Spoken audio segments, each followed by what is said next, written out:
Bank Negara expects Malaysia's economic growth to remain positive in the fourth quarter of 2019 and to continue expanding into 2020. This is after the country's economic growth moderated in the third quarter to 4.4%, its slowest pace in a year as exports fell and factory output weakened. In the second quarter, the economy expanded by 4.9%.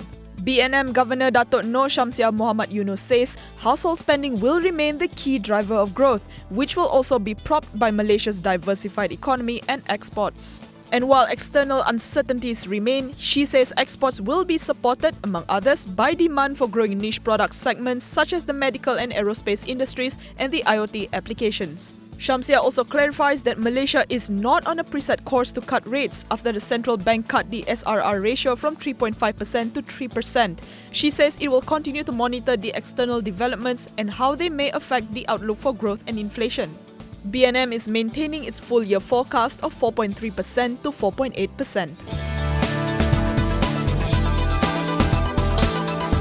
American Airlines is reportedly no longer offering codeshares on Malaysia Airlines flights following the US FAA's downgrade on Malaysia's civil aviation safety rating to Category 2. According to aviation news website Flyer Talk, American Airlines Senior Corporate Communications Manager Andrea Kus said the move was effective Tuesday, November 12, and is working with affected customers to rebook their itineraries. Flytalk quoted the agency as saying that in order to maintain a Category 1 rating, a country must adhere to the safety standards of ICAO, the United Nations Technical Agency for Aviation. It said the FAA determined that the Civil Aviation Authority of Malaysia was deficient in one or more areas of aviation safety standards. While they didn't say where Malaysia fell short, it may have included technical expertise, trained personnel, record keeping, and/or inspection procedures. At the time of reporting, Malaysia Airlines has not responded to the news.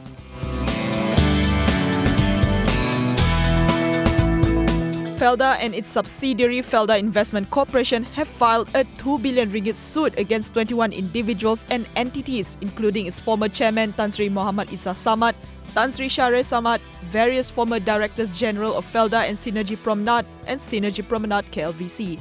This is for jointly conspiring, resulting in injuring and a loss suffered by Felda and FIC through unlawful means and purpose, or what it termed as the plundering of Felda and FIC during former PM Datuk Sri Najib Razak's tenure. According to a statement of claim cited by The Edge, this was done by them in a Kuala Lumpur Vertical City project and then covered up by causing Felda to enter into a scheme of settlement. The document further claimed that Felda, through its FIC subsidiary, entered into various questionable contracts to engage in luxurious and inflated projects on the pretext of making aggressive and strategic investments. These include the purchase of hotels like the Grand Borneo Hotel and Park City Grand Plaza Kensington in the UK for close to 880 million ringgit.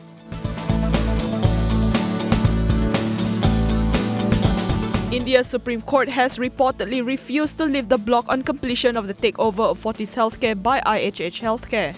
According to a Bloomberg report, the court held Fortis' founders Malvinder Singh and Shivinder Singh guilty of contempt of court.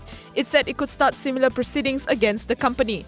IHH is seeking to buy an additional 26% stake in Fortis, but its open offer has been stuck in court for nearly a year. It is already Fortis' largest shareholder with a 31% stake.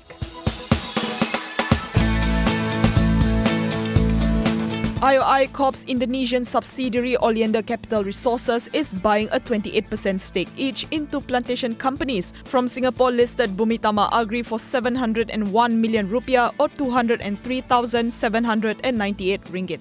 Bumitama Executive Chairman and CEO Lim Gunawan Haryanto says upon completion of the proposed sale of Sawit Nabati Agro and Berkat Agro Sawitindo, both will cease to be associated companies of Bumitama.